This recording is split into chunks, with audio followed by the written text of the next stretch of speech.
शेतकरी बंधूंनो, नमस्कार.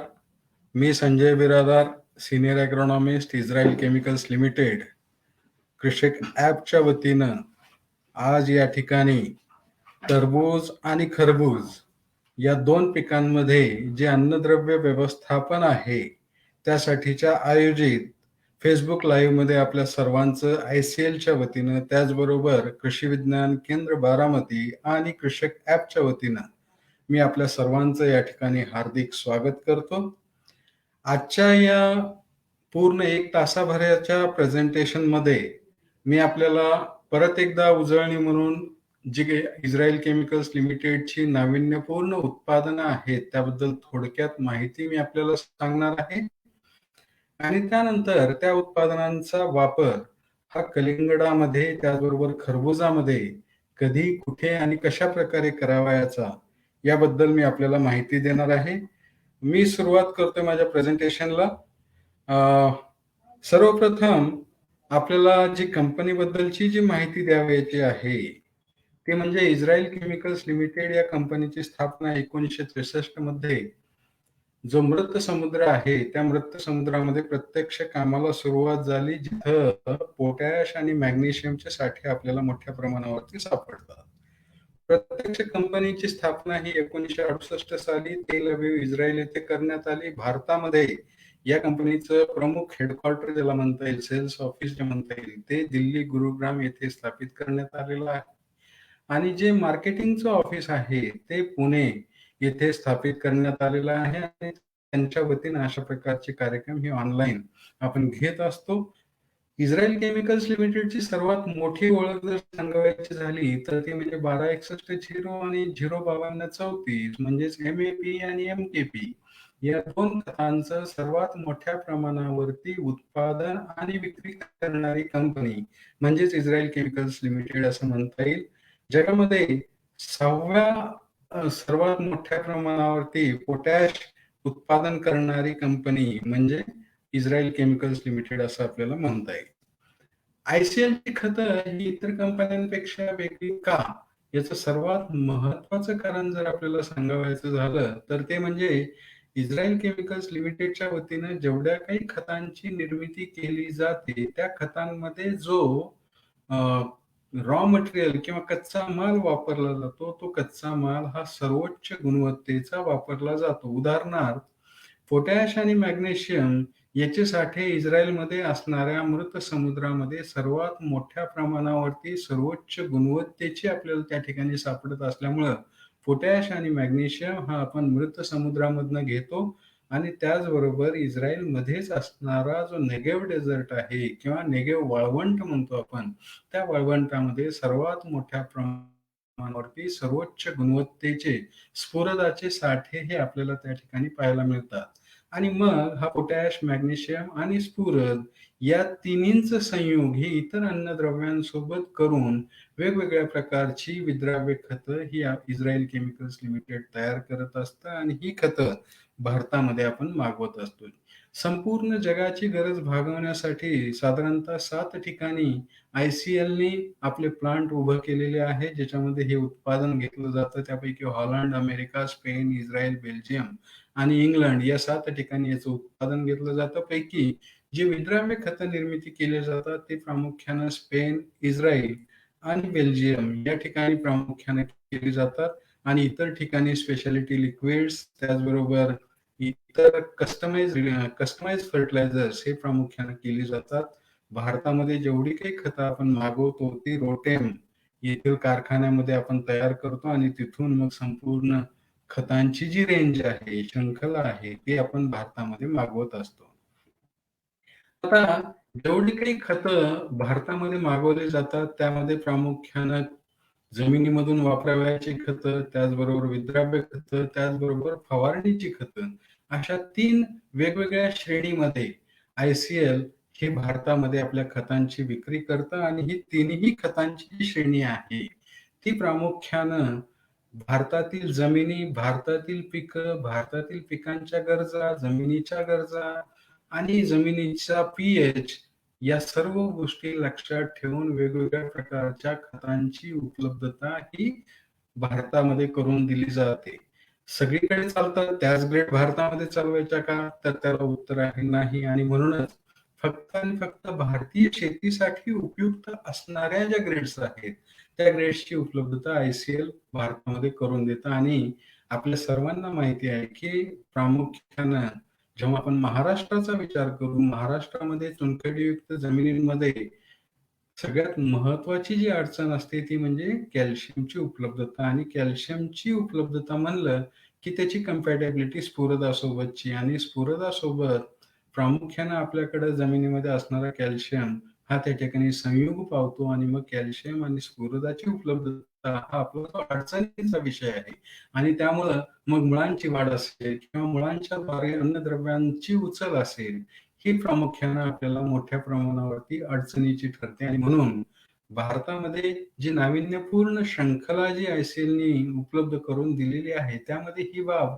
अतिशय प्रकर्षानं लक्षात ठेवलेली आहे, की जेवढी काही खतं आपल्याला भारतामध्ये द्यावयाची आहेत, ती आपल्याला कॅल्शियमला कंपॅटिबल असणारी खतं देणं आवश्यक आहे. म्हणून जी नाविन्यपूर्ण खतं इथून पुढे जे मी सांगणार आहे, ती आपल्या जमिनीमधल्या कॅल्शियमशी कंपॅटिबल असतील, याची काळजी आय-सी-एलनी घेतलेली आहे. त्याचबरोबर जे नाविन्यपूर्ण खतं आहेत, त्या नाविन्यपूर्ण म्हणजे मी बऱ्याच वर्षापासून जेवढी काही खतं आपण वापरत आहात, त्या खतांबद्दल मी आज एकही शब्द बोलणार नाही, जरी ती आय-सी-एलच्या प्रॉडक्ट बास्केटमध्ये असली तरी. त्यापैकी ज्याला आपल्याला म्हणता येईल बाराक्सेल 0, 05234, 13045, 0050, कॅल्शियम नायट्रेट, बोरॉनिटेड कॅल्शियम नायट्रेट अशा प्रकारची वेगवेगळी खतं आपण आमच्या बास्केटमध्ये जरी असली, तरी आता नवीन खतं कारण नवीन खतांचा अवलंब हा येणाऱ्या काळामध्ये आपल्याला जास्तीत जास्त खतांची कार्यक्षमता वाढवण्याच्या दृष्टीने महत्त्वाची असल्यामुळं आपल्याला नवीन ग्रेड, नवीन खतांच्या ज्याला म्हणता येईल की आवश्यकता ह्या प्रामुख्याने आपण लक्षात घेणं आवश्यक आहे. यामध्ये सर्वात पहिली जी ग्रेड मी आपल्यासमोर ठेवत आहे ती म्हणजे 8-0-47 अधिक 7% गंधक. यामध्ये 8% नत्र हा नायट्रेट स्वरूपामध्ये आपण दिलेला आहे, 47% पोटॅश आपण दिलेला आहे आणि गंधक हा 7% आपण उपलब्ध करून दिलेला आहे. या खताचा हं? का?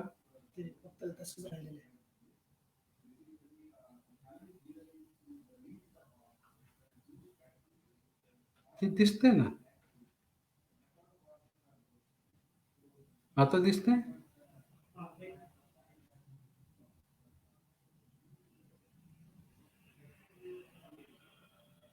दिसतंय का? पीपीटीच केलेलं आहे.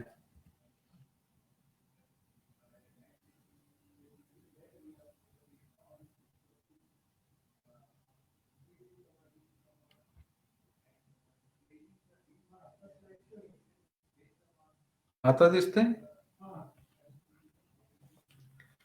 तर सगळ्यात सुरुवातीला प्रेझेंटेशन हे दिसत नसल्यामुळं कदाचित आपल्याला काही स्लाइड्स ह्या दिसल्या नसतील.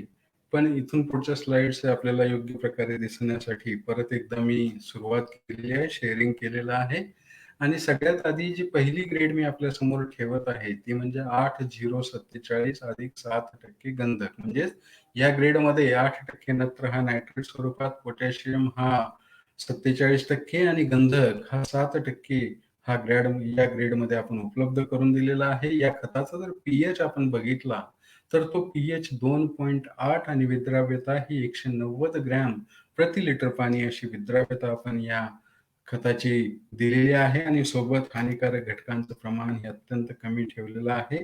या ग्रेडचं वैशिष्ट्य जर आपण बघितलं, तर यामध्ये असणारा नत्र, पोटॅश आणि गंधक याचा रेशो जर आपण विचारात घेतला, तर 1:6:1 अशा पद्धतीने आपण हा रेशो त्या ठिकाणी ठेवलेला आहे. या ग्रेडचा जर विचार आपण प्रामुख्यानं इतर 2 ग्रेड सोबत या ग्रेडची जर तुलना केली, तर ती म्हणजे आपल्याला एन-ओ-पी म्हणजेच 13-0-45 आणि एस-ओ-पी म्हणजे 00-50 या 2 ग्रेड सोबत आपल्याला या ग्रेडची तुलना करणं आवश्यक आहे. आता जर का आपण एन-ओ-पी सोबत तुलना केली 13-0-45 सोबत, तर आपल्याला प्रामुख्याने 13-0-45 मधला जो रेशो आहे, तो आपल्याला प्रामुख्यानं साधारणतः 1:3 या प्रमाणामध्ये थ्री थ्री थ्री 1:3 असा रेशो आपल्याला 3.5 अशा पद्धतीने रेशो आपल्याला त्या ठिकाणी पाहायला मिळेल. आणि या रेशोमुळं जे पोटॅशची उपलब्धता आहे, ती पोटॅशची उपलब्धता प्रामुख्याने त्या ठिकाणी होत नाही आणि नत्राची जी उपलब्धता आहे, ती त्या ठिकाणी वाढते आणि म्हणून नत्राची उपलब्धता अतिशय गरजेनुसार त्या ठिकाणी देऊन पोटॅशची उपलब्धता ही अतिशय चांगल्या प्रकारे त्या ठिकाणी करण्याच्या दृष्टिकोनातून एन-ओ-पी पेक्षाही चांगली सुपिरियर ग्रेड ज्याला आपल्याला म्हणता येईल, ती आपण 8.047 याच्या माध्यमातून दिलेली आहे आणि एस-ओ-पीची जर आपण तुलना केली, तर त्यामध्ये सुद्धा आपल्याला अ, गंधक आणि पोटॅशचा जो रेशो आहे, तो आपल्याला प्रामुख्याने 1:3 किंवा 3.5 अशा या प्रमाणामध्ये आपल्याला दिसून येईल.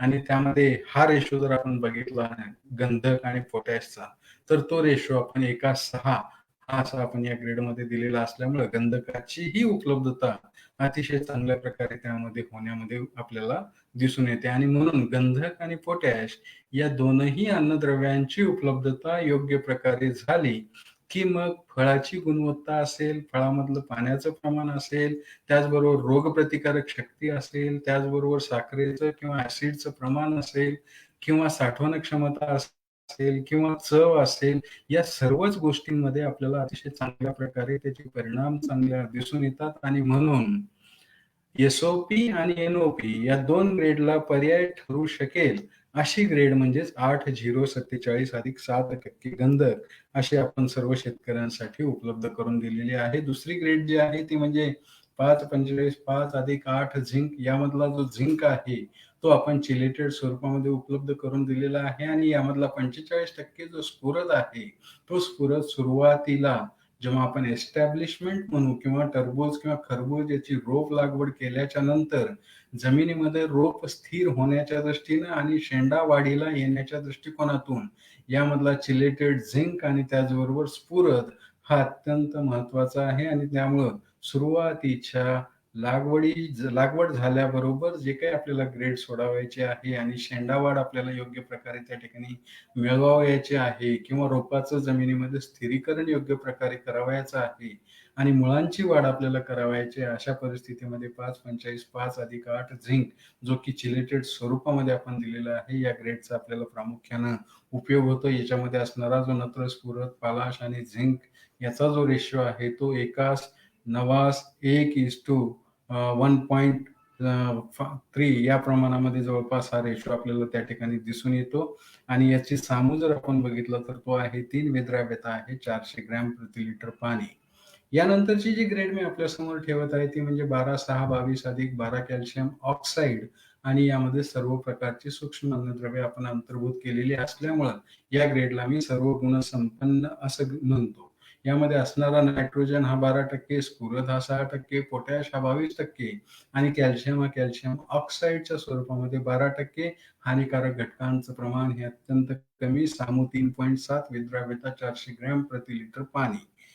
या ग्रेडचा वापर हा प्रामुख्यानं कायिक वाढीच्या अवस्थेमध्ये ज्यावेळेस 70% कॅल्शियमची आवश्यकता ही सुरुवातीच्या कायिक वाढीच्या अवस्थेमध्ये आवश्यक असते, तो कॅल्शियम आणि सोबत नत्र, पोटॅश हा ज्या रेशोमध्ये आपल्याला पाहिजे असतो, तो नत्र आणि पोटॅश या कालावधीमध्ये आपल्याला दिला जावा आणि सर्व सूक्ष्म अन्नद्रव्ये जी 30% कायिक वाढीच्या अवस्थेमध्ये आपल्याला मिळाली पाहिजेत, ती अन्नद्रव्ये सुद्धा या ग्रेडमधून मिळतात. म्हणून कायिक वाढीसाठी ज्याला आपल्याला म्हणता येईल ती वाढ अतिशय योग्य प्रकारे करणे, त्याचबरोबर फळभाज्यांची वाढ, त्याचबरोबर जे फ्लॉवरिंग होण्यासाठी जे आवश्यक असणाऱ्या ज्या गोष्टी आहेत, त्या गोष्टींमध्ये कॅल्शियम हा अत्यंत महत्त्वाचा असतो आणि तो आपल्याला या ठिकाणी अत्यंत महत्त्वाचा असल्यामुळं या ग्रेडचा वापर आपल्याला या कालावधीमध्ये कायिक वाढीच्या कालावधीमध्ये केल्यामुळं नंतरची जी आवश्यकता आहे कॅल्शियमची, ती आवश्यकता या ठिकाणी भरून काढली जाते आणि म्हणून ही ग्रेड आपल्याला टरबुजामध्ये अत्यंत महत्त्वाची अशी मानता येईल.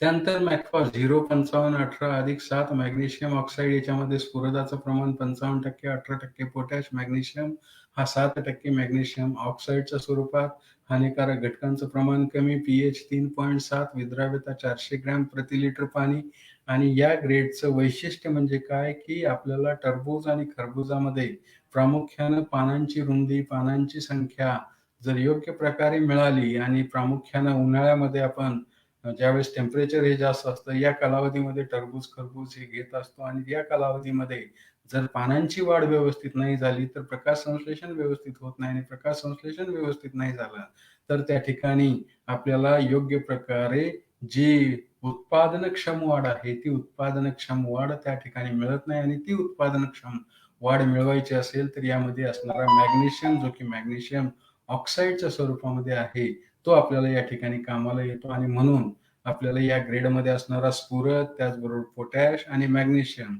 हा आपल्याला अत्यंत महत्त्वाचा आहे आणि यासोबत जमिनीमध्ये असणारी जी चुनखडीमध्ये असणारी जी कॅल्शियम आहे, त्या कॅल्शियमचं वहन सुद्धा अतिशय सहजपणे करण्यामध्ये या ग्रेडचा आपल्याला उपयोग होतो आणि म्हणून एक पेटेंटेड ICLची ग्रेड ही भारतामध्ये आपण उपलब्ध करून दिलेली आहे आणि मॅग्नेशियमचा रोल जर टरबूज, खरबुजामधला आपल्याला लक्षात घेतला, तर त्या टरबूज, खरबुजामध्ये मॅग्नेशियमचा पुरवठा योग्य प्रकारे करण्याच्या दृष्टिकोनातून या ग्रेडचा आपण विचार करणं आवश्यक आहे. यानंतर पिकासीड 0-60-20 ही ICLची सर्वात प्रीमियम ग्रेड, 60% स्फुरद, 20% पोटॅश, pH 2.2, विद्राव्यता 670 ग्रॅम प्रति लिटर पाणी आणि हानिकारक घटकांचं प्रमाण हे अत्यंत कमी. या ग्रेडचं सर्वात मोठं वैशिष्ट्य म्हणजे काय, की या ग्रेड सोबत कॅल्शियम आणि मॅग्नेशियम आपण एकत्रितपणे मिसळून देता येतं, म्हणजेच कम्पॅटिबल म्हणजेच सुसंगत, म्हणजेच एकत्रितपणे कॅल्शियम आणि मॅग्नेशियम देण्यासाठी अतिशय चांगल्या प्रकारची ही ग्रेड म्हणजे पीक ऍसिड, ज्याच्यामध्ये 80% अन्नद्रव्य, 60% स्फुरद आणि 20% पोटॅश याचा जर विचार केला, तर 80% अन्नद्रव्य पुरवणारी ही ग्रेड आणि याची सोल्युबिलिटी ही 670 ग्रॅम प्रति लिटर पाणी असल्यामुळं, इतर खतांच्या तुलनेमध्ये याची सोल्युबिलिटी आणि पीएच कमी असल्यामुळं सर्वार्थानं स्फुरदाची उपलब्धता, त्याचबरोबर पोटॅशची उपलब्धता, त्याचबरोबर कॅल्शियम आणि मॅग्नेशियमची उपलब्धता ही अतिशय सहजपणे करण्यामध्ये या ग्रेडचा उपयोग आपल्याला होतो. त्याचबरोबर जर का आपले ड्रिपर्स बंद पडले असतील, चोक झाले असतील, तर ते सुद्धा मोकळे करण्यासाठी या ग्रेडचा उपयोग आपल्याला होतो. म्हणजेच ऍसिड ट्रीटमेंटसाठी अन्नद्रव्य व्यवस्थापनासोबत आपल्याला या ग्रेडचा फायदा होतो. सोल्युबिलिटीच्या दृष्टीने MAP आणि MKP पेक्षा अतिशय जास्तीची म्हणजे 670 ग्रॅम प्रति लिटर पाणी अशी विद्राव्यता आपल्याला दिसून येते.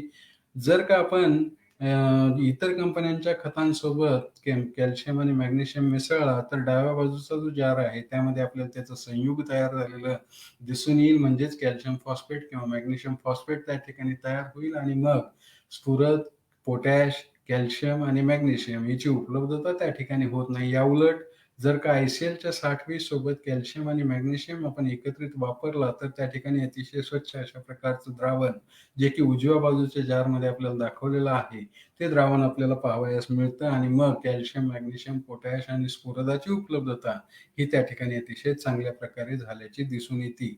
या नाविन्यपूर्ण ज्या विद्राव्य खतांच्या 5 ग्रेड मी आपल्याला सांगितल्या, त्यामध्ये सर्वात आधी 8-0-47 अधिक 7% गंधक, जे की NOP आणि SOPला अतिशय चांगल्या प्रकारे पर्याय होऊ शकेल अशी ग्रेड.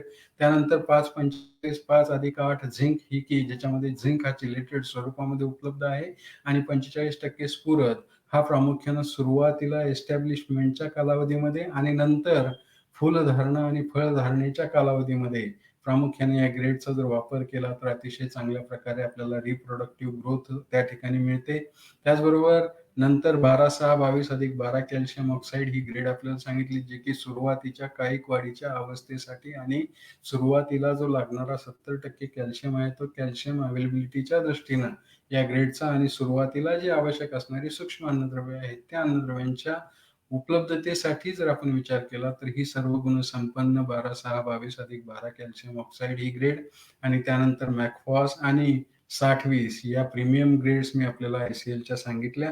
या सर्वच खतांचा जर आपण विचार केला, तर प्रामुख्यानं विद्राव्यता आणि pH या दोन्हीही गोष्टी आपल्याला pH अतिशय कमी दिसून येईल आणि विद्राव्यता ही इतर खतांपेक्षा आपल्याला चांगल्या प्रकारे झालेली दिसून येईल असं. आणि त्याचबरोबर तिसरी महत्त्वाची बाब म्हणजे यामध्ये असणारी जेवढी काही हानिकारक घटक आहेत, त्या हानिकारक घटकांचं प्रमाण हे अत्यंत कमी आपण ठेवलेलं आहे. अशा या विद्राव्य खतांच्या अद्वितीय किंवा वेगळ्या किंवा ज्याला आपल्याला म्हणता येईल, की इनोव्हेटिव्ह ग्रेड्स ICLने भारतामध्ये उपलब्ध करून दिलेले आहेत. आता फर्टिगेशनच्या नंतर आपण फोलियरवरती येऊ. फोलियरमध्ये प्रामुख्यानं ज्या नाविन्यपूर्ण ग्रेड्स इस्रायल केमिकल्स लिमिटेडने भारतामध्ये आणलेल्या आहेत, त्या ग्रेड्स या फर्टिवान तंत्रज्ञानावरती आधारित आणलेल्या आहेत.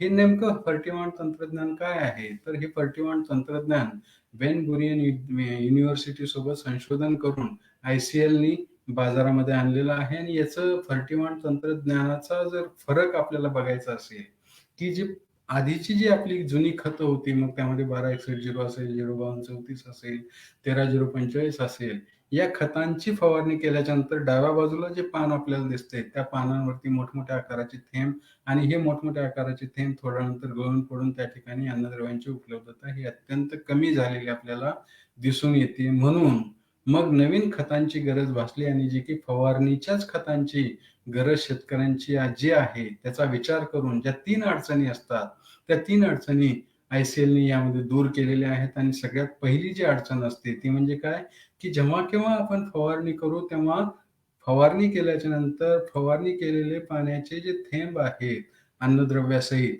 ते अतिशय छोट्या-छोट्या आकाराचे संपूर्ण पानावरती पसरली पाहिजेत आणि ती पसरण्यासाठी आपल्याला त्या ठिकाणी स्प्रेडरची आवश्यकता असते आणि म्हणून या खतांमध्ये आपण स्प्रेडर मिसळलेलं आहे आणि म्हणून ही खतं फवारल्याच्या नंतर आपल्याला संपूर्ण पानावरती अतिशय छोट्या-छोट्या आकाराची पाण्याचे थेंब पसरलेली दिसून येतील. म्हणजे जास्तीत जास्त सरफेस एरिया किंवा पानाचा पृष्ठभाग हा त्या ठिकाणी कव्हर केलेला दिसून येतो आणि हे थेंब खाली गळून पडू नयेत, ही एक महत्त्वाची आपली गरज होती आणि ती गरज मग या खतांमध्ये आपण स्टिकर ही ॲड करून त्या ठिकाणी भागवलेली आहे आणि स्टिकर त्या खतांमध्ये असल्यामुळं ही पाण्याची थेंब हे त्या पानांवरती चिटकून राहतात आणि त्याचबरोबर सर्वात महत्त्वाची जी बाब असते ती म्हणजे काय, की पानांची जी आर्द्रता आहे, ती आर्द्रता आपण जर का टिकवून नाही ठेवली, तर अन्नद्रव्यांचं शोषण हे अत्यंत कमी होतं किंवा स्टोमॅटल ओपनिंगचा जो कालावधी आहे, तो त्या ठिकाणी अत्यंत कमी राहतो आणि तो स्टोमॅटल ओपनिंगचा कालावधी जास्तीत जास्त राहण्याच्या दृष्टिकोनातून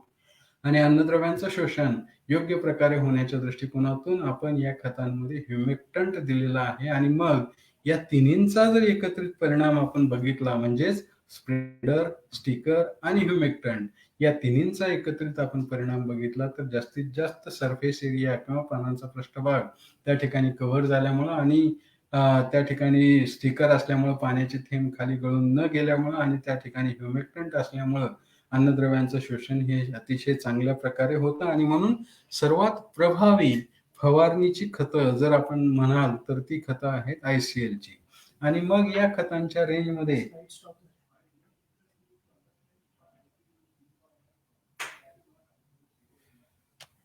या खतांच्या रेंजमध्ये प्रामुख्यानं आपण 4 खतांच्या ग्रेड्स उपलब्ध करून दिलेल्या आहेत आणि या 4ही खतांच्या ग्रेडचा जर आपण विचार केला, तर पहिलं खत आहे ते म्हणजे स्टार्टर, दुसरं खत आहे ते म्हणजे बूस्टर, तिसरं खत आहे ते म्हणजे फ्रूट आणि चौथं खत आहे ते म्हणजे पीकवॉन्ट. आणि जेव्हा आपण या 4ही गोष्टींचा विचार करू, तर अशा पद्धतीने 4 खतं निर्माण करण्याची गरज का भासली? तर यामध्ये सर्वात महत्त्वाची जी बाब आहे, ती म्हणजे पिकाच्या वाढीच्या ज्या अवस्था असतात, त्यानुसार आपल्याला खतांची गरज असते आणि म्हणून त्या गरजेनुरूप खतं आपल्याला देणं आवश्यक असतं आणि म्हणून त्या गरजेनुरूप आपल्याला या खतांची उपलब्धता करण्याच्या दृष्टिकोनातून आपल्याला प्रामुख्यानं या खतांची निर्मिती करत असताना आपण वेगवेगळ्या ग्रेड्स या उपलब्ध करून दिलेल्या आहेत.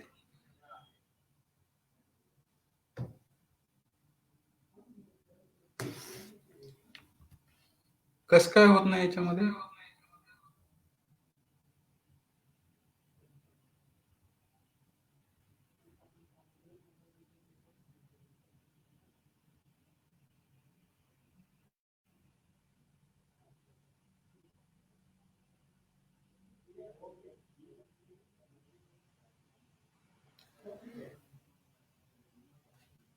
परत एकदा थोडीशी अडचण आल्यामुळं आपल्याला हे प्रेझेंटेशन दिसत नसल्यामुळं मी सुरुवातीपासून या ग्रेड्सच्या बाबतीत, फोलियर ग्रेड्सच्या बाबतीत आपल्याला सांगणार आहे.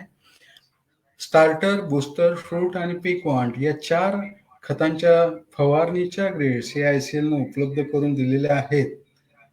आणि या ग्रेडचा वापर हा आपल्याला कधी कुठे करणं हे माहिती असलं पाहिजे. स्टार्टर म्हणजेच कायिकवाडीच्या अवस्थेमध्ये वापरावयाची ग्रेड.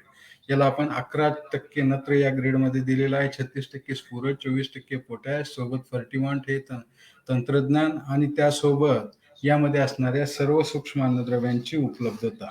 असं एकत्रितपणे जर बघितलं आपण तर सुरुवातीची कायिक वाढ जर योग्य प्रकारे आपल्याला करावयाची झाली तर त्या कायिक वाढीसाठी आपल्याला स्टार्टर या ग्रेडचा वापर करणं आवश्यक आहे. दुसरी जी ग्रेड आहे ती म्हणजे बूस्टर. यामध्ये प्रामुख्याने फळफांद्या, मुळांचा विकास आणि जी रिप्रोडक्टिव्ह ग्रोथ आहे ती ग्रोथ व्यवस्थित निघणे यासाठी आपल्याला बूस्टर या ग्रेडचा वापर करणं आवश्यक आहे. म्हणजेच कायिक वाढी म्हणजे पहिलं फूल धारणा झाल्यापासून ते पहिलं फळ लागेपर्यंतच्या कालावधीमध्ये बूस्टर या ग्रेडचा जर वापर केला तर फुलगळ ही कमी होईल आणि जास्तीत जास्त फळधारणा ही त्या ठिकाणी आपल्याला दिसून येईल. ही ग्रेड म्हणजेच बूस्टर यामध्ये 8% नत्र, 16% स्फुरद, 39% पोटॅश आणि सोबत सर्व सूक्ष्म अन्नद्रव्य ही आपण या ग्रेडमध्ये अंतर्भूत केलेली आहेत.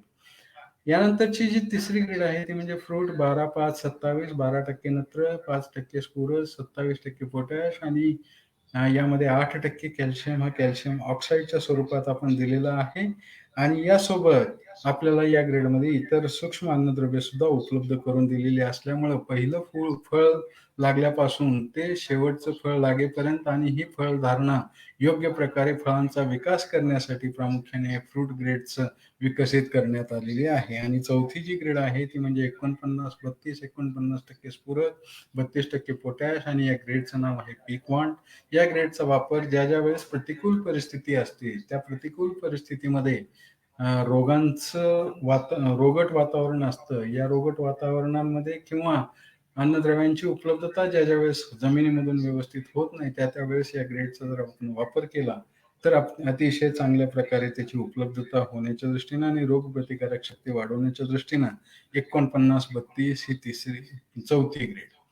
अशा या चारही ग्रेडचा जर आपण तुलना करावयाचं झालं इतर खतांसोबत तर त्याचे परिणाम आपण या ठिकाणी या चित्राच्या माध्यमातून दाखवता येतील. जास्तीत जास्त सरफेस एरिया, प्रत्येक थेंब हा जास्तीत जास्त पानाचा पृष्ठभाग त्या ठिकाणी आपल्याला व्यापताना दिसून येणाऱ्या ग्रेड्स म्हणजेच आयसीएलच्या फर्टिवंट तंत्रज्ञानावरती आधारित फवारणीच्या स्टार्टर, बूस्टर, फ्रूट आणि पीक या 4 ग्रेड असं आपल्याला म्हणता येईल.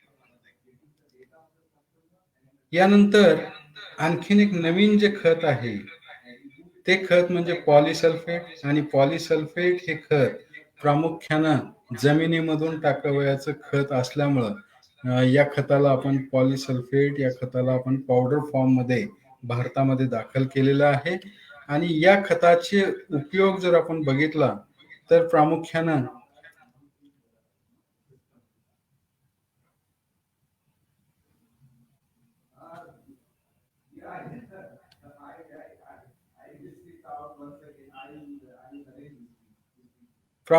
पॉलिसल्फेट या खतावयाचं सांगायचं झालं तर पॉलिसल्फेट हे 4 अन्नद्रव्यांनी युक्त असं खत आहे आणि या खताचा उपयोग हा प्रामुख्याने आपल्याला सुरुवातीला इतर खतांसोबत करावयाचा आहे. पॉलिसल्फेट या खतामध्ये गंधक 18.5%, कॅल्शियम 16.5%, मॅग्नेशियम 5.5% आणि पोटॅश हा 13.5% अशी 4 अन्नद्रव्ये एकत्रित आपल्याला या खतामध्ये मिळतात आणि म्हणून या खताला आपण 4-in-1 फर्टिलायझर असं संबोधलेलं आहे.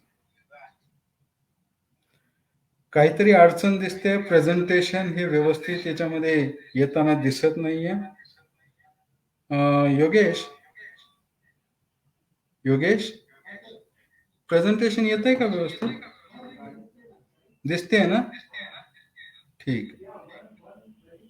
पॉलिसल्फेट हे खत प्रामुख्याने आपण इंग्लंडमध्ये असणाऱ्या ज्या बॉल्बी माइन्स आहेत आणि या बॉल्बी माइन्समध्ये ज्या पॉलीहलाइटच्या माइन्स आहेत म्हणजेच जो गंधकयुक्त खनिज म्हणतो आपण त्या गंधकयुक्त खनिजाला पॉलीहलाइट असं संबोधलं जातं आणि या पॉलीहलाइट या खतापासनं प्रामुख्यानं आपण या खताची निर्मिती करत असतो. पॉलीहलाइट हा मिनरल दगड जो आहे त्याला अशा पद्धतीनं बारीक केलं जातं, चुरा केला जातो, भुगा केला जातो, चाळणी केली जाते, चाळणी करून बॅगिंग केलं जातं, बॅगिंग करून मग डायरेक्ट शेतकऱ्यांना खाणींमधून हे खत विविध बॅगांच्या माध्यमातून उपलब्ध करून दिलं जातं. यावरून आपल्याला एक बाब लक्षात आली असेल, ती म्हणजे कसल्याही प्रकारचं प्रामुख्याने या खताला कुठल्याही कारखान्यामध्ये तयार न करता खाणींमध्ये तयार केलं जात असल्यामुळं प्रामुख्याने हे खत हे सर्वतः से नैसर्गिक खत किंवा ज्याला आपल्याला म्हणता येईल, की बऱ्याच अंशी या खताला जे काही पाश्चात्य राष्ट्र आहेत, त्यामध्ये अमेरिका, कॅनडा, युरोपियन युनियन,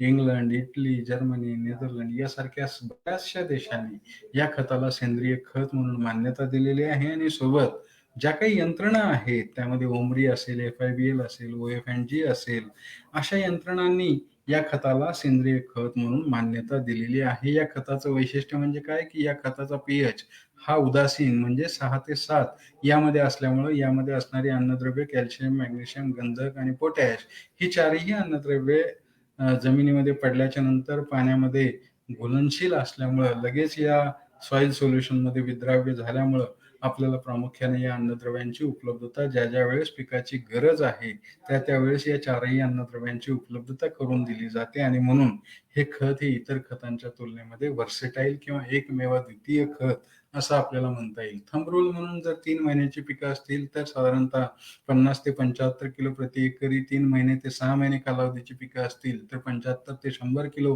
प्रति एकरी आणि 6 महिन्यापासून पुढे जर आपली एखाद्या पिकाची कालावधी असेल, तर त्या ठिकाणी 100 ते 150 किलो प्रति एकरी याप्रमाणे आपल्याला या खताचा वापर करावयाचा आहे. हे झालं थोडक्यात इस्रायल केमिकल्स लिमिटेडची जी वेगवेगळी खतं आहेत, त्यामध्ये विद्राव्य खतं, फवारणीची खतं आणि जमिनीमधून द्यावयाचं खत पॉलिसल्फेट या खताबद्दल मी आपल्याला माहिती दिलेली आहे. आता आपण टरबूज आणि खरबूज या महत्त्वाच्या आजच्या पिकांवरती आपण येत आहोत आणि आपल्या सर्वांना माहिती आहे, की जेव्हा टरबूज आणि खरबूज हे प्रामुख्यानं आपल्याला असं म्हणता येईल, की वेलवर्गीय पीक आणि ज्या कालावधी आपण घेतोय, त्या कालावधीमध्ये त्याची जर योग्य वाढ नाही झाली, तर त्यापासून येणारं उत्पादन हे आपल्याला योग्य मिळत नाही आणि या कालावधीमध्ये जर आपण जमिनीचा विचार केला, तर या कालावधीमध्ये अन्नद्रव्यांची उपलब्धता ही अतिशय अ, सहजतेने त्या ठिकाणी होत नसते आणि ही सहजतेने अन्नद्रव्यांची उपलब्धता होण्यासाठी आणि प्रत्येक अन्नद्रव्याची गरज ही कुठल्या अवस्थेमध्ये, किती प्रमाणामध्ये योग्य प्रकारे देणं आवश्यक आहे, हे आपल्याला आधी जाणून घेणं आवश्यक आहे. लागवडीच्या आधी किंवा लागवडीच्या वेळेस प्रामुख्याने आपण विचार करत असताना 4 अन्नद्रव्यांचा विचार त्या ठिकाणी करणं आवश्यक आहे. त्यामध्ये नत्र, स्फुरद, कॅल्शियम आणि बोरॉन, झिंक या 4 ते 5 अन्नद्रव्यांची प्रामुख्याने आपण त्या ठिकाणी गरज लक्षात घेणं आवश्यक आहे आणि सुरुवातीची वाढ जर आपल्याला योग्य करायची असेल किंवा वेलीची वाढ जर आपल्याला योग्य प्रकारे ठेवायची असेल, तर नत्रासोबत आपल्याला त्या ठिकाणी झिंकची उपलब्धता म्हणजे जस्ताची उपलब्धता ही योग्य प्रकारे झाली पाहिजे. तरच आपल्याला त्या ठिकाणी शेंडा हा आपल्याला योग्य प्रकारे वाढीस लागलेला दिसून येतो आणि या शेंड्यासोबत आपल्याला नत्र हा त्या ठिकाणी थोड्याफार प्रमाणामध्ये देणं आवश्यक असतं आणि म्हणून या ग्रेडचा या बाबींचा विचार आपण त्या कालावधीमध्ये लक्षात घेणं आवश्यक असतं. त्याचबरोबर मुळांची वाढ हा सुद्धा प्रामुख्याने आपण विचार करणं आवश्यक असतं आणि त्यासाठी स्फुरदाची गरज असते आणि कॅल्शियम हा या मुळांची टोकं वाढीस लागण्यासाठी किंवा जमिनीमधून अन्नद्रव्यांचं उचल करण्यासाठी जी मुळांची टोकांची वाढ होणं आवश्यक असतं, ती टोकांची वाढ करण्यासाठी आपल्याला कॅल्शियमचा विचार हा या कालावधीमध्ये करणं आवश्यक असतं. कायिक वाढीच्या कालावधीमध्ये जवळपास सर्वच अन्नद्रव्यांची गरज ही आवश्यक जरी असली, म्हणून ते मी आपल्याला सांगितल्याप्रमाणे जी सर्व गुणसंपन्न जी ग्रेड आहे, त्या ग्रेडचा वापर आपल्याला या कालावधीमध्ये म्हणजेच नत्र, स्फुरद, पालाश, कॅल्शियम, मॅग्नेशियम त्याचबरोबर इतर सूक्ष्म अन्नद्रव्य या अन्नद्रव्यांची उपलब्धता आपण या कालावधीमध्ये लक्षात घेणं आवश्यक असतं. नत्र हा वाढीसाठी, स्फुरद हा परत मुळांच्या वाढीसाठी, पोटॅश हा पानांची रुंदी, त्याचबरोबर जास्तीत जास्त पाण्याची आर्द्रता जी आहे, ती पानांमध्ये टिकवून ठेवण्यासाठी पोटॅशची आवश्यकता या कालावधीमध्ये असते आणि त्याचबरोबर कॅल्शियम हा प्रामुख्यानं नंतरचा जो फ्रूट सेटिंग किंवा फ्लॉवर सेटिंग आहे, ती जर व्यवस्थित व्हायची असेल, तर या कालावधीमध्ये कॅल्शियमचा पुरवठा हा आपल्याला योग्य प्रकारे करणं आवश्यक असतो आणि नेमकं आपल्या अडचण जी आहे किंवा जी चूक आहे, ते आपल्याला या ठिकाणी होताना दिसून येते. आणि मॅग्नेशियम हा पानांची वाढ, पानांची रुंदी, पानांची जी प्रकाश संश्लेषणाची जी गती आहे, ती गती वाढवण्याच्या दृष्टीनं मॅग्नेशियम आवश्यक असतो. सोबत गंधक हा मुळांची वाढ करण्यामध्ये आवश्यक असतो. आणि फुलधारणा आणि ज्याला आपल्याला म्हणता येईल फ्रुटिंग, यामध्ये अत्यंत महत्त्वाचे जे 2 सूक्ष्म अन्नद्रव्ये आहेत, त्यामध्ये बोरॉन आणि झिंक या 2 अन्नद्रव्यांचा विचार आपण करणं आवश्यक आहे. आणि या कालावधीमध्ये जी 30% सूक्ष्म अन्नद्रव्यांची गरज असते, त्यामध्ये लीफ क्वालिटी जी आहे ती सुधारण्यासाठी या ठिकाणी सूक्ष्म अन्नद्रव्याची गरज आपल्याला या कालावधीमध्ये करणं आवश्यक असतं. फुलधारणाची कालावधीमध्ये प्रामुख्यानं स्फुरद हा अत्यंत महत्वाचा घटक आहे. कारण जी रिप्रोडक्टिव्ह ग्रोथ आहे आणि ती रिप्रोडक्टिव्ह ग्रोथ जर व्यवस्थित नाही झाली, तर पुढे त्याची फुलधरणेवरती त्याचे परिणाम आपल्याला दिसून येतात. आणि या कालावधीमध्ये स्फुरद हा अत्यंत महत्वाचा घटक आहे. आणि तो स्फुरद फ्लॉवरिंगच्या पिरियडमध्ये योग्य प्रकारे नाही मिळाला, तर आपल्याला त्या ठिकाणी प्रामुख्यानं फुलगळ किंवा त्याचं परागीकरण किंवा इतर ज्या बाबी आहेत, त्यावरती आपल्याला प्रामुख्यानं दिसून येतो. आणि पोटॅश हा आपल्याला प्रामुख्यानं जे पूर्ण वेलीमध्ये या कालावधीमध्ये पाण्याचं वहन किंवा इतर अन्नद्रव्यांचं वहन याचं रेग्युलेशन जे आहे ते सर्वार्थानं पोटॅश करत असतो. आणि तो त्या ठिकाणी योग्य प्रकारे आपल्याला देणं गरज असतं. आणि या कालावधीत नत्राची गरज ही अत्यंत कमी असते. आणि त्याचबरोबर जर आपल्याला मॅग्नेशियमचा जर विचार केला टरबुजामध्ये, तर तो अत्यंत आवश्यक आहे. कारण फ्लॉवरिंग आणि ओव्हरऑल उत्पादन हे मॅग्नेशियमच्या उपलब्धतेवरती अवलंबून असतं. आणि मॅग्नेशियम हा केंद्रीय घटक आहे. आणि तो केंद्रीय घटक जर या कालावधीमध्ये कमी पडला, तर आपल्याला जे पान आहे, पानांची रुंदी आहे किंवा पानांचा हिरवेगारपणा आहे, तो आपल्याला त्या ठिकाणी टिकवून ठेवता येत नाही. आणि म्हणून मॅग्नेशियम हा या कालावधीमध्ये अत्यंत आवश्यक आहे.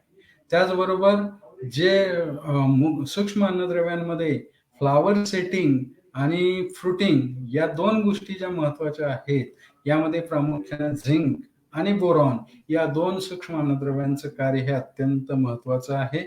आणि त्यानंतर फ्रूट सेटिंगचा जर विचार केला, तर या फ्रूट सेटिंगच्या कालावधीमध्ये कॅल्शियम, बोरॉन, त्याचबरोबर मॅग्नेशियम, गंधक या अन्नद्रव्याची गरज ही अत्यंत महत्वाची असते. आणि पूर्ण टरबुजामध्ये ओव्हरऑल पाणी, त्याचबरोबर साखर, त्याचबरोबर फर्मनेस, त्याचबरोबर चांगली गुणवत्ता जर आपल्याला मिळवायची असेल, तर त्या ठिकाणी पोटॅश, कॅल्शियम, बोरॉन आणि सूक्ष्म अन्नद्रव्यांची गरज ही आपल्याला त्या ठिकाणी लक्षात घेणं आवश्यक आहे.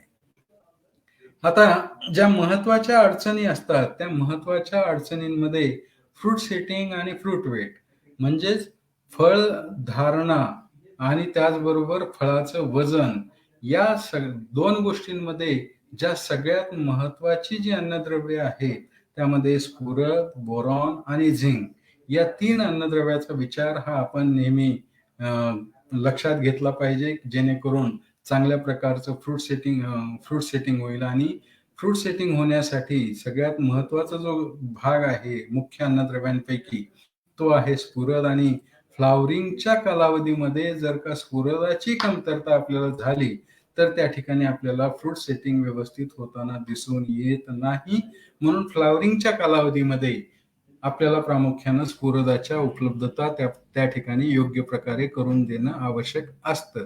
त्याचबरोबर जर का फुलधारणा योग्य प्रकारे होत नसेल किंवा फुलगळ जास्तीत जास्त प्रमाणामध्ये त्या ठिकाणी होताना दिसून येत असेल, तर त्या ठिकाणी आपल्याला स्फुरदाची कमतरता आहे असं आपल्याला लक्षात घेतलं पाहिजे. आणि या कालावधीमध्ये स्फुरद हा अत्यंत महत्वाचा घटक असल्यामुळं स्फुरदाच्या पुरवठ्याकडे आपण लक्ष ठेवलं पाहिजे, जे की फ्लॉवरिंग पिरियड जो आहे त्या कालावधीमध्ये, फुलधारणेच्या पिरियडमध्ये.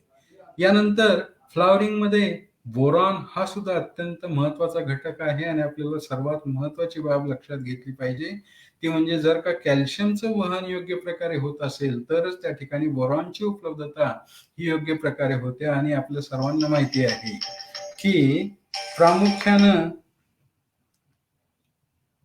प्रामुख्यानं जो टरबुजामध्ये किंवा खरबुजामध्ये जो फिमेल फ्लॉवर ओपनिंगचा जो पिरियड आहे, तो अत्यंत कमी असतो. आणि या कालावधीमध्ये जर का पॉलिनेशन नाही झालं, तर त्या फुलामध्ये फळाचं सेटिंग हे आपल्याला पाहता येत नाही आणि म्हणून बोरॉनची कमतरता जर त्या ठिकाणी असेल, तर फुलांचं सेटिंग हे फळामध्ये होण्याच्या दृष्टिकोनातून पॉलिनेशन हे अत्यंत महत्त्वाचं आहे आणि पॉलिनेशनचा विंडो हा अत्यंत कमी असल्यामुळं आपल्याला बोरॉन हा या कालावधीमध्ये योग्य प्रकारे उपलब्ध करून देणं आवश्यक आहे. त्याचबरोबर बोरॉनमुळे कॅल्शियमची मोबिलिटी किंवा कॅल्शियमचं वहन हे अतिशय चांगल्या प्रकारे होतं किंवा कॅल्शियममुळं बोरॉनचं उपलब्धता ही अतिशय चांगली होईल. यामुळं आपल्याला कॅल्शियम आणि बोरॉनकडे प्रामुख्यानं लक्ष देणं गरजेचं आहे आणि जसं मी आपल्याला आधी सांगितलं, की कॅल्शियमची आवश्यकता ही कायिक वाढीच्या अवस्थेमध्ये योग्य प्रकारे जर का आपण पुरवली, तर मला वाटतं बोरॉनची उपलब्धता ही सुद्धा अतिशय चांगल्या प्रकारे त्या ठिकाणी होते आणि म्हणून कायिक वाढीच्या अवस्थेमध्ये कॅल्शियमची उपलब्धता आपण योग्य प्रकारे करून देणं आवश्यक आहे. यानंतर जस्त ज्याला आपण पोलाद असं म्हणतो किंवा झिंक असं म्हणतो. ये वनस्पतीच्या दृष्टीनं शेंडावाढ आणि फ्लॉवर सेटिंग जर आपल्याला योग्य प्रकारे करायचं असेल आणि फ्लॉवर सेटिंगचं फ्रूट सेटिंगमध्ये कन्व्हर्जन योग्य प्रकारे मिळवायचं असेल, तर त्या ठिकाणी झिंक हा अत्यंत महत्त्वाचा असतो आणि म्हणून हा झिंक हा प्रामुख्याने चिलेटेड स्वरूपामध्ये जे मी आपल्याला सांगितलं 5-25, 5+8 झिंक यामध्ये आपण दिलेला आहे आणि स्फुरद याच्यामध्ये जो आपल्याला सांगितला, तो स्फुरद याच्यामध्ये 45% आणि झिंक आपण याच्यामध्ये 8% चिलेटेड स्वरूपामध्ये दिलेला आहे आणि आपल्याला या दृष्टीनं या ग्रेडचा वापर हा या कालावधीमध्ये जास्तीत जास्त फ्रूट सेटिंग आणि फ्रूट वेट वाढवण्याच्या दृष्टीनं आपल्याला या ग्रेडचा विचार करणं आवश्यक आहे, असं मला वाटतं. त्यानंतर फळाची गुणवत्ता जी आहे, ती प्रामुख्यानं फळांची साल असेल किंवा त्याची दूरवर वाहतूक करण्यासाठीची जी फर्मनेस आहे, ती फर्मनेस योग्य प्रकारे येण्याच्या दृष्टिकोनातून आणि त्यामध्ये आवश्यकता जर 2 गोष्टीची असते, ती म्हणजे कॅल्शियम आणि मॅग्नेशियम. कॅल्शियम हा जर का आपण परत-परत मी ही रिपीट करतोय कारण आपल्या सर्वांना ही बाब निदर्शनास आली पाहिजे आणि ही निदर्शनास आल्याच्या नंतर आपल्याला जी सर्वात महत्त्वाची कॅल्शियमची आवश्यकता आहे, ती जवळपास 85% कॅल्शियमची आवश्यकता ही कायिक वाढीच्या अवस्थेमध्ये जर का आपण टरबूज आणि खरबूज या 2 पिकांमध्ये करून दिली, तर नंतर या कॅल्शियमच्या कमतरता हे आपल्याला दिसून येत नाहीत आणि म्हणून फक्त 15% कॅल्शियमची गरज ही आपल्याला फळधारणा झाल्यापासून पुढे आवश्यक असते. पण सुरुवातीच्या कालावधीमध्ये आपल्याला या 85% कॅल्शियमची उपलब्धता त्या ठिकाणी करून देणं आवश्यक असतं आणि सोबत मॅग्नेशियम हा त्या ठिकाणी सहजपणे मिळणं आवश्यक असतं. जसं मी आपल्याला 0.5518 अधिक 7% मॅग्नेशियम व मॅग्नेशियम ऑक्साईडच्या स्वरूपामध्ये आहे. यामध्ये पोटॅश आणि मॅग्नेशियम सोबत स्फुरद हाही आपल्याला मिळत असल्यामुळं आपल्याला चांगल्या प्रकारची फळं जर निर्माण करायची असेल, तर या 2 गोष्टींचा म्हणजे चांगल्या गुणवत्तेची फळ निर्मिती करत असताना टरबूज आणि खरबुजामध्ये कॅल्शियम आणि मॅग्नेशियम या 2 अन्नद्रव्यांचं महत्त्व हे अनन्यसाधारण आहे असं मला म्हणता येईल. ज्या ठिकाणी फळांचं क्रॅकिंग होतं किंवा फूट होते, ती प्रामुख्यानं 3 अन्नद्रव्यांच्या कमतरतेमुळे आपल्याला प्रामुख्यानं पाहायला मिळते. ती म्हणजे पोटॅश या प्रमुख अन्नद्रव्यांपैकी एक, दुय्यम अन्नद्रव्यापैकी कॅल्शियम आणि सूक्ष्म अन्नद्रव्यांपैकी बोरॉन. आणि या तीनही अन्नद्रव्यांची काळजी ही आपल्याला सुरुवातीपासून घेणं आवश्यक आहे आणि पोटॅश हा नेहमी आपण लक्षात घेतला पाहिजे, की नत्र आणि पोटॅशचं जे गुणोत्तर आहे, ते गुणोत्तर जर का आपण योग्य प्रकारे राखलं, तरच आपल्याला पोटॅशची उपलब्धता ही योग्य प्रकारे होते आणि म्हणून पोटॅशमध्ये पोटॅशयुक्त ग्रेड जी मी आपल्याला सांगितली 8,047 अधिक 7% गंधक या ग्रेडचा वापर हा आपल्याला या प्रामुख्यानं फळधारणा झाल्यापासून ते फळ तयार होईपर्यंतच्या कालावधीमध्ये जर केला, तर या पोटॅशची उपलब्धता ही त्या ठिकाणी अतिशय चांगल्या प्रकारे होईल आणि फ्रूट क्रॅकिंग जे आहे ते आपल्याला त्या ठिकाणी झालेलं दिसून येणार नाही आणि कॅल्शियमची परत मी सांगितल्याप्रमाणे 85% कॅल्शियम हा प्रामुख्यानं सुरुवातीच्या कालावधीमध्ये देणं आवश्यक असतं आणि तो कॅल्शियम आपण या कायिक वाढीच्या अवस्थेमध्ये दिल्यामुळं आपल्याला अतिशय चांगल्या प्रकारे त्याचे परिणाम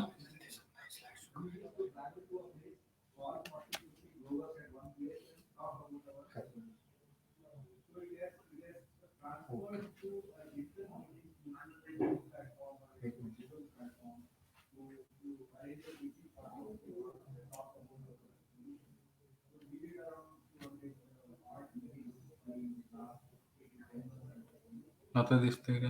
दिसतंय का? स्लाइड शो करायला लावलंय. केलं ना slide. केलंय सर्वांना स्लाइड शो. ओके, ठीक आहे. दिसतंय. लावतो. आता ओके, थँक्यू. तर आपल्याला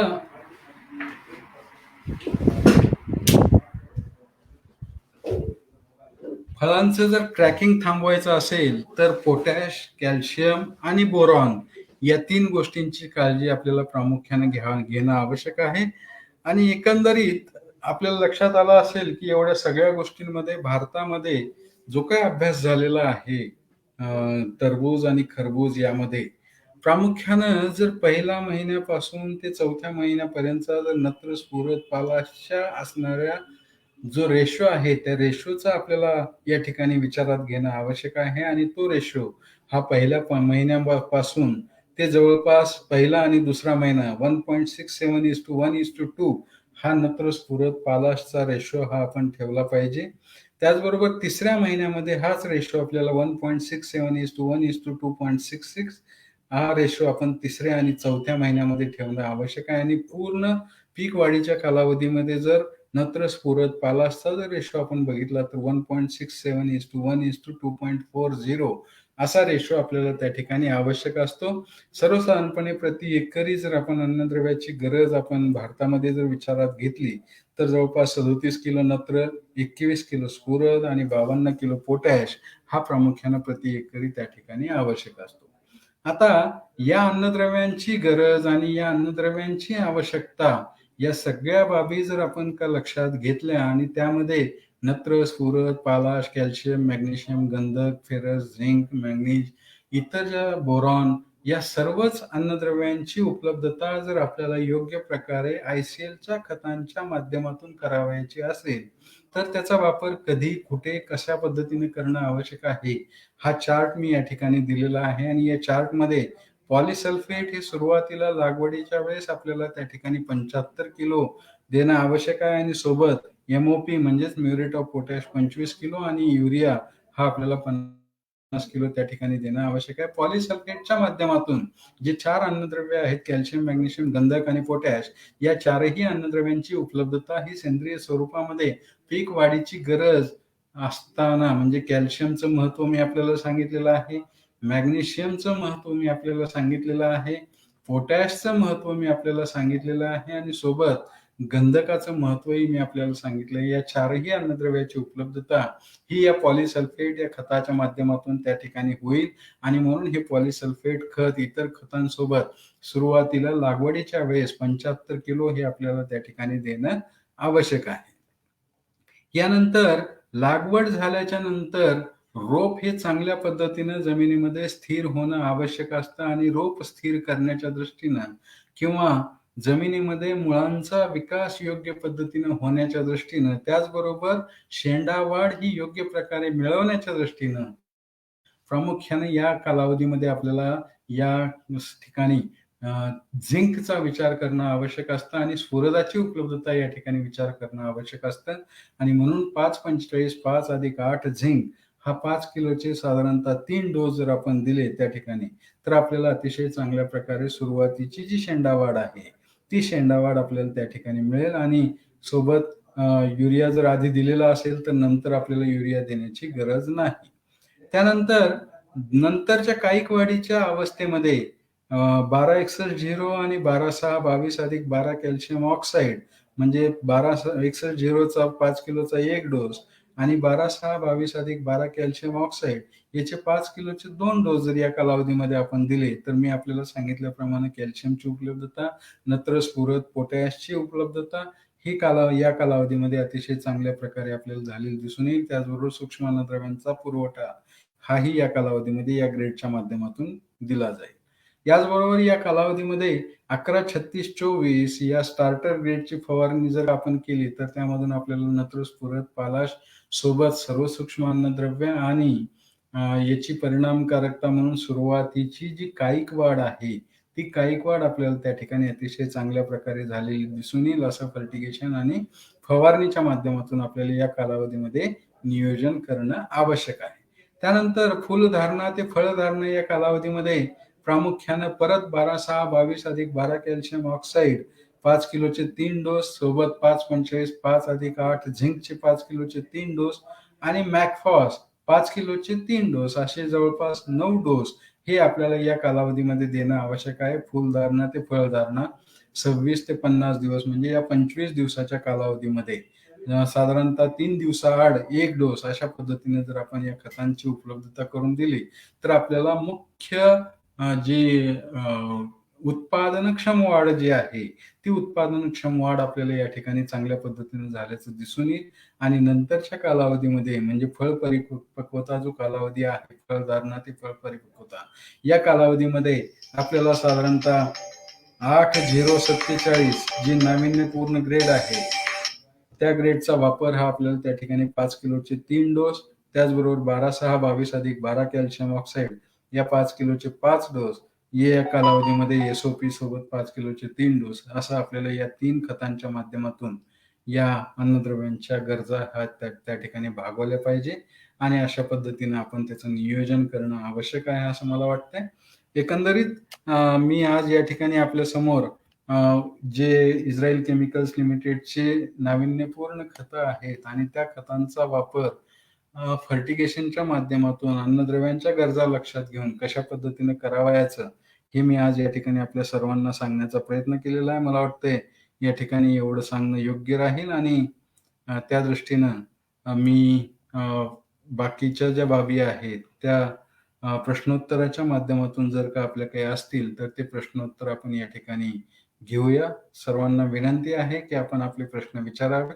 परत एकदा आपल्या सर्व शेतकऱ्यांचे या ठिकाणी या फेसबुक लाईव्हला जुडल्याबद्दल धन्यवाद व्यक्त करतो आणि माझं प्रेझेंटेशन मी या ठिकाणी थांबवतो. धन्यवाद.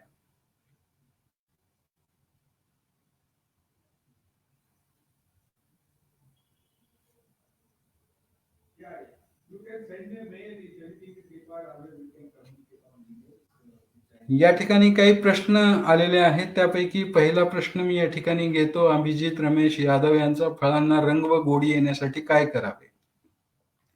तर आपण विचारलेला प्रश्न हा अत्यंत महत्वाचा आहे. फळांना रंग व गोडी जर यायची असेल तर त्यामध्ये सर्वात महत्वाचा रंग येण्यासाठी पोटॅशची उपलब्धता ही योग्य प्रकारे त्या ठिकाणी होणं आवश्यक असतं जो की रंग तयार करण्यामध्ये आपल्याला महत्वाचं योगदान देत असतो आणि गोडी येण्यासाठी प्रामुख्यानं गंधक या अन्नद्रव्याची आवश्यकता त्या ठिकाणी योग्य प्रमाणामध्ये किंवा संपूर्ण फळामध्ये जे पाण्याचं वहन आहे ते पाण्याचं वहन किंवा पाण्याचं प्रमाण किंवा साखरेचं प्रमाण या दोन्ही गोष्टींमध्ये 2 अन्नद्रव्ये अत्यंत महत्वाची आहेत ती म्हणजे पोटॅश आणि गंधक आणि या 2 अन्नद्रव्यांचं व्यवस्थापन जर आपण योग्य प्रकारे केलं तरच मला वाटतंय त्या ठिकाणी पोटॅश आणि गंधकामुळं सर्वार्थानं आपल्याला जे पाण्याचं संतुलन आहे पाण्याचं प्रमाण आहे त्याचबरोबर त्या अनुषंगानं साखरेचं प्रमाण आहे ते आपल्याला योग्य प्रकारे त्या ठिकाणी टिकवून ठेवता येतं आणि म्हणून पोटॅश आणि गंधक ही 2 अन्नद्रव्ये ही त्या ठिकाणी अत्यंत महत्वाची. आणखीन एक प्रश्न नरेंद्र पवार यांनी विचारलाय कलिंगड पिकाचा खोडवा घेता येतो का? तर मी या ठिकाणी सांगेन की आज तागायत मी तरी बघितलेलं नाही की कलिंगड या पिकाचा खोडवा घेत असताना आपण कारण ही वेलवर्गीय पीक आहे जर का आपण याचं इतर पिकांसोबत जर तुलना केली तर तशा प्रकारे या पिकाचा विचार आपण करता येत नाही काकडीसारख्या पिकासारखं त्यामुळं कलिंगड पिकाचा खोडवा न घेतलेला बरा कारण त्याची रिक्वायरमेंट किंवा कालावधी हा अत्यंत कमी आहे आणि त्या दृष्टीनं जी फळांचा आकार याचा विचार जर आपण केला आणि त्या तुलनेत जे वेल आहे त्या वेलीची परत रिजनरेशन ज्याला आपल्याला म्हणता येईल ते योग्य प्रकारे होत नसल्यामुळे खोडवा घेणं टाळावं. 05234 कोणत्या अवस्थेत वापरावा असं अविनाश मुटकुळे यांनी विचारले तर त्याचं उत्तर मी आपल्याला सांगेन की स्फुरद आणि पोटॅश हा आपल्याला प्रामुख्यानं रिप्रोडक्टिव्ह स्टेजमध्ये अत्यंत महत्वाचा असतो आणि या रिप्रोडक्टिव्ह स्टेजमध्ये म्हणजेच फुलधारणा होत असताना स्फुरदाची गरज ही सर्वात जास्तीची असते आणि म्हणून या कालावधीमध्ये जसं मी 05234 या खतासोबत इतर कारण या खतांच्या ग्रेड्स या आता जुन्या झालेल्या आहेत. तर या ऐवजी जर का आपण 5.45-5 किंवा 0.55-18 अशा ग्रेडमधून जर स्फुरदाची उपलब्धता आपण करून दिली, तर त्यासोबत आपल्याला झिंक असेल किंवा मॅग्नेशियम असेल याची उपलब्धता अतिशय चांगल्या प्रकारे होते. म्हणून 52-34 ऐवजी आपण या कालावधीमध्ये आणि जर का 52-34 वापरायचं असेल, तर आपल्याला फ्लॉवरिंगच्या पिरियडमध्ये प्रामुख्यानं फ्लॉवरिंग टू फ्रूट सेटिंग या कालावधीमध्ये 052-34 चा आपण वापर करावा.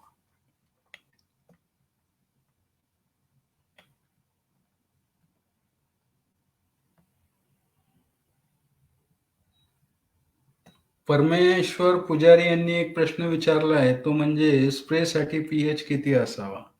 तर सर्वसाधारणपणे मी आपल्याला सांगितल्याप्रमाणे जर का पाण्याचा पीएच हा 6 ते 7 या दरम्यान असेल, तर आपल्याला फवारणीची गुणवत्ता ही अतिशय चांगल्या प्रकारे मिळते आणि म्हणून जे लो पीएच असणारी खतं आहेत, मग 11-36-24 असेल किंवा 12-5-27 असेल किंवा 8-16-39 असेल, या खतांसोबत इतर कीटकनाशकांची आणि रोगनाशकांची अतिशय चांगल्या प्रकारे कंपॅटॅबिलिटी असल्यामुळं आपल्याला या खतांचा वापर केला असता स्प्रेडर, स्टिकर आणि ह्युमिकटंट या तिन्ही गोष्टींची परिणामकारकता आपल्याला म्हणजे अन्नद्रव्यांच्या उपलब्धतेवरती, त्याचबरोबर कीटकनाशक आणि रोगनाशकांच्या परिणामकारकतेवरती आपल्याला चांगल्या प्रकारे मिळते.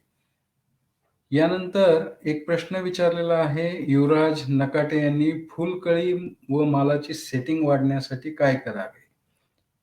तर युवराज साहेब, सगळ्यात महत्त्वाची जी बाब आहे, फुलकळी जर योग्य प्रकारे बाहेर पडायची असेल, तर त्या ठिकाणी वनस्पतीच्या म्हणजे टरबूज किंवा खरबूज वेलीमध्ये सर्वात महत्त्वाचं काय असतं, ते म्हणजे काय, की त्यामध्ये जे संजीवकांचं वहन आहे, ते वहन योग्य प्रकारे त्या ठिकाणी होणं आवश्यक असतं आणि त्याला कारणीभूत असतो तो म्हणजे झिंक.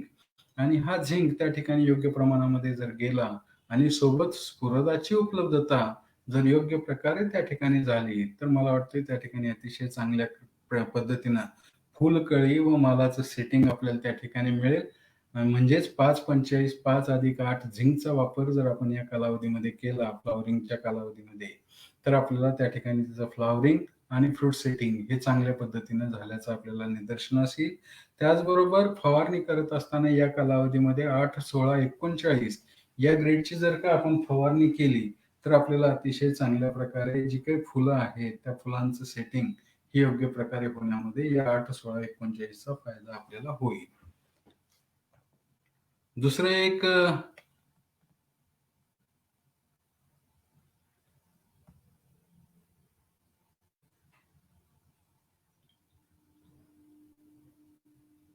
बाकी मला वाटते मी या ठिकाणी सगळी प्रश्न जे की न्यूट्रिएंट मॅनेजमेंटशी रिलेटेड आहेत, त्या बऱ्याच म्हणजे या ठिकाणी जेवढे प्रश्न आहेत, ती प्रश्न मी या ठिकाणी उत्तर देण्याचा प्रयत्न केलेला आहे.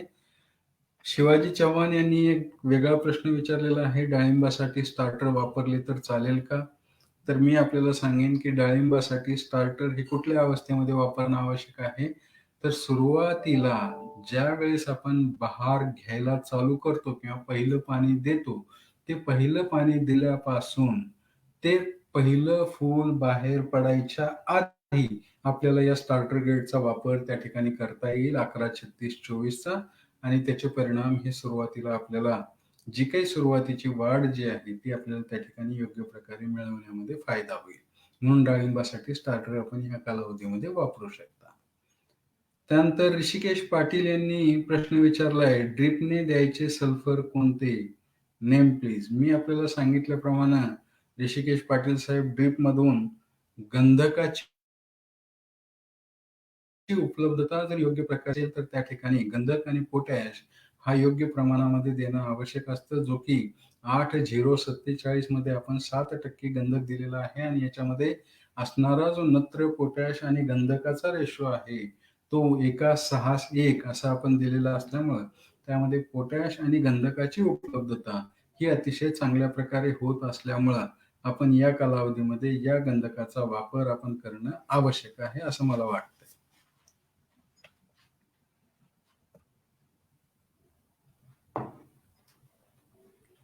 प्रवीण भोसले यांनी एक प्रश्न विचारलाय की स्टार्टर कोणत्या स्टेजला किती वापरावे? तर ते प्रमाण सुरुवातीला जेव्हा आपल्या टरबूज आणि खरबुजामध्ये पानांची संख्या ही कमी असते, अशा कालावधीमध्ये साधारणतः 3 ते 4 ग्रॅम प्रति लिटर पाणी या प्रमाणामध्ये आपण या खताचा वापर करावा आणि नंतरच्या कालावधीमध्ये जेव्हा आपल्याला फुलधारणा झालेली असते, तिथून पुढच्या कालावधीमध्ये बूस्टर किंवा फ्रूट या ग्रेडच्या फवारण्या या 5 ग्रॅम प्रति लिटर पाणी अशा पद्धतीने आपण वापरावेत आणि यासोबत आपण इतर कीटकनाशक आणि रोगनाशकांचा वापर सुद्धा करू शकता.